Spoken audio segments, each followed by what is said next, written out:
I never, in 2019, on that faithful afternoon when I was reacting to Dan Crenshaw saying all that dumb shit on the Joe Rogan Experience, I never thought that 7 years later, the president of the United States of America would refer to it exactly 7 years after the fact.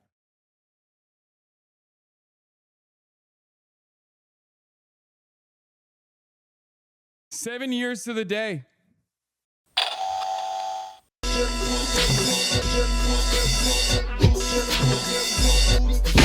What gives? Антисемитизмом называется распространение вражды к евреям.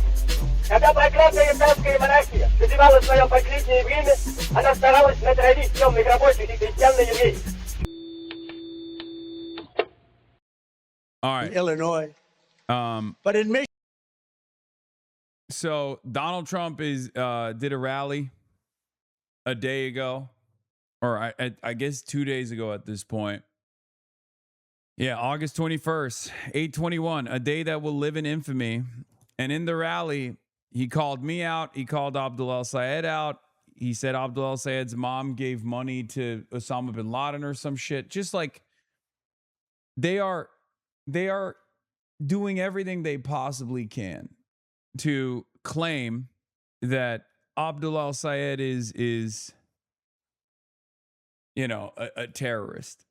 Yeah, he called me out on 8/21. He really did. A day that will live in infamy. A day that will live in infamy on this broadcast. Okay, no matter what, we can't get away from the 8/21 curse. It's bizarre seeing the same scapegoating that content creators deploy for years become a genuine strategy for the midterms. Just watch Dana Bass ask Scott Jennings if an Indy car is what Trump should be focusing when voters' main concern is affordability. And that man's answer was he saw a video on social media of Hasan Piker celebrating the death of that podcaster. I mean, isn't this one of the accounts that fucking hates me, though? I feel like even they're coming to my side a little bit. Yeah. The Butt Hasan has allowed slop tubers to unironically get away with like pedophilia allegations. The Butt Hasan derangement syndrome has been such a powerful force on YouTube that has anchored a lot of this resentment, that has been a deflection method, quite successful deflection method at times. And it's kind of wild that we're now seeing it with, prominent American politicians, prominent commentators in mainstream media. They'll be like, hey, this is a murder trial. You're gonna go to prison for life. You murdered your wife and your children, and you'll have the defendant get up there and be like, well, Your Honor, but Hasan. That's where we're at. That's literally where we're at. I did not realize that this is where we were gonna get to, but we are there. We're there. All right, here's Donald Trump doing the Abdul El-Sayed is a terrorist shtick. Michigan, the Democrat nominee for Senate, Abdul El-Sayed, admitted openly that he wants to pack the Supreme Court with 23 far-left justices to shred the Constitution of the United States. His sister, very close relationship, celebrated the terrorist slaughter of babies on October 7th. His mother worked for an organization that gave hundreds of thousands of dollars to a gentleman named Osama bin Laden. Have you heard of him? Knocked down the World Trade Center. She gave him a lot of money, and he recently campaigned with a communist fanatic who says that America deserved 9/11. We deserved it, right?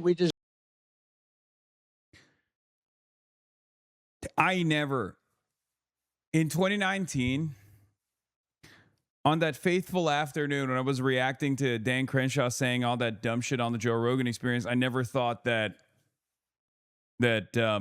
7 years later, the president of the United States of America would refer to it exactly 7 years after the fact.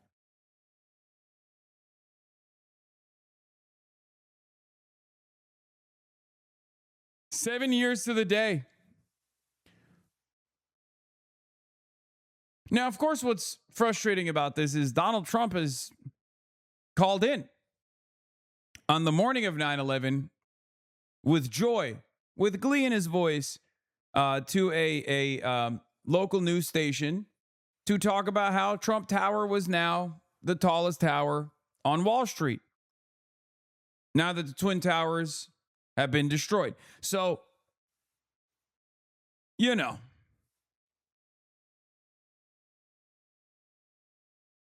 But I guess it doesn't really matter. They get to say whatever the fuck they want. They're Republicans, right? Republicans get to own patriotism. They get to own 9/11.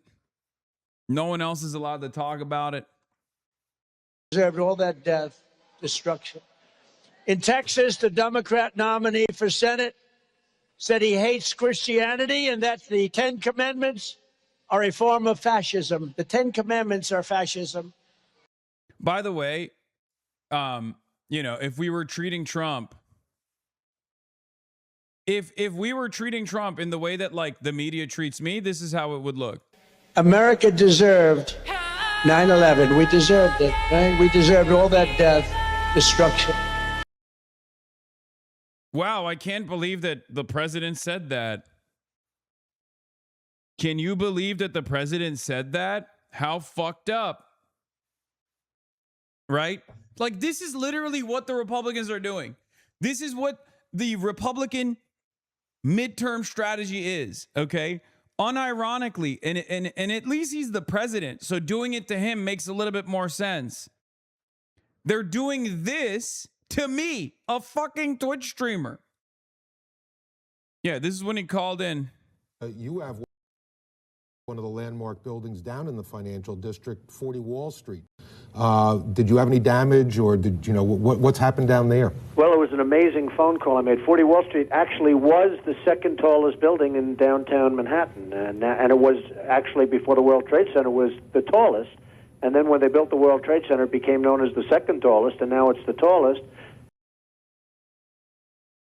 Oh my God. By the way, he said that on 9/11, the morning of 9/11. Man, I love you, but you cannot go around campaigning with politicians and still call yourself a Twitch streamer. I am just a Twitch streamer. I am. Okay? But regardless, that's not a cop-out. Like, my point is, I'm not saying, oh, I'm just a Twitch streamer as like as some kind of cop-out. It is ridiculous. Even if I was a fucking politician and saying this shit, okay? Even if I was a politician, obviously the expectation is very different from a politician, right? Even then, you should look at what the Republicans are saying and doing and then figure out whether or not what I'm saying and doing is anywhere near as crazy as what they're saying and doing is. Do you understand? Because it's not. That's the other side of the story that's also frustrating. Because people are not even comparing what my worldview is or what my statements are and applying the same fucking standard to the goddamn president of the United States of America. It's crazy. It's so frustrating. This double standard makes me more mad than anything else. Like, I'm not saying this because I'm at the heart of this. Obviously that changes it a little bit for me. But like, this is something that I've been pissed off about my whole damn life, dude. It's not new. I hated it when they were doing this shit. I hated it when they were doing this shit to Democrats as well. Democrats that I don't even like that much. I can't stand it. I can't stand this double standard. They just constantly cry bully. And the Democrats always let them get away with it. We have to stop with this. Stop backing down. He's a disaster, that guy. That guy is a disaster. And just last week, the entire Democrat National Committee voted to abolish ICE, meaning the official Democrat Party platform now is, on top of everything else, they want to do that. I mean, they want to end all enforcement. They want to end law and order in our country. They want to make it worse than it was. When I took over, Our border was being overrun by millions and millions of people. Ultimate 25 million people throughout the 4-year period came into our country. They want to make it easier. Was that a good thing? Was that good or bad? I think she said Trump Nation. I like that. I like that. I like that. Leave her alone. Don't do it. She said Trump Nation. That's okay. Trump Nation's okay. I wasn't sure. You never know what they're saying nowadays, do you, Front Row Joes? But communism is the single greatest threat to our country in history, including World War I, World War II, Pearl Harbor, 9/11. And that's why we're going to crush the radical Democrats at the ballot box this November. And we're going to defeat communism in America once and for all. We're going to defeat it. It's never worked. It's dirty. It's filthy. It's unhappy. Did you ever see a happy communist? You ever see a communist laugh? I never saw it. I've known communists. They don't laugh. They're very unhappy people. We want to be happy. With your vote for Darlene on Tuesday, we're going to send a message straight to the Democrat Party headquarters in Washington. We're going to tell them that we will never abolish ICE. We will never surrender our Constitution. And we will never allow our country to even think about being a communist or even a socialist country. We're not going to let it happen. Why? Well, I don't know. I don't know.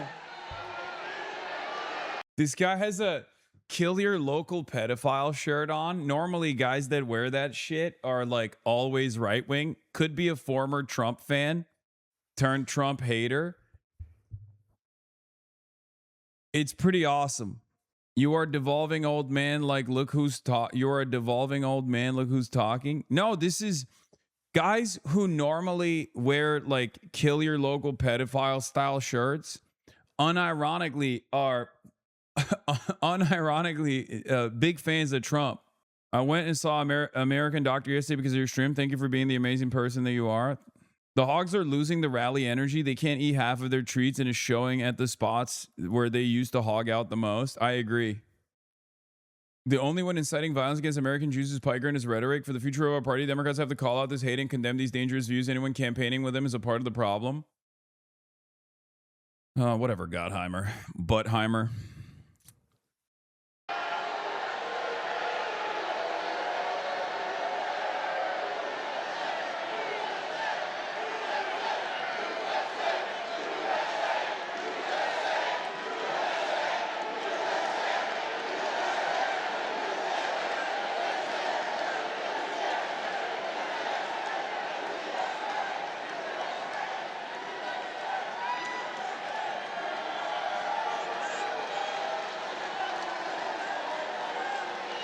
They have not produced one single clip of you saying anything anti-Semitic ever. Law, I know.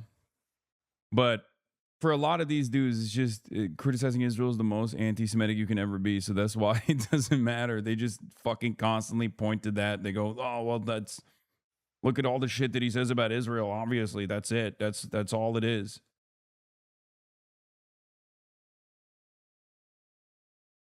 That's all they got.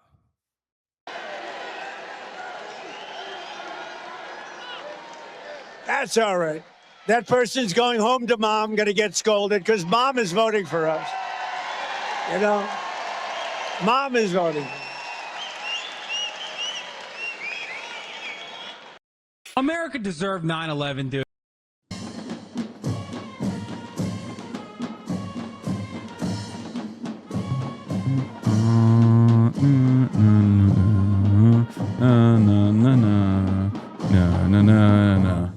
Ceddin deden Nesrin baban.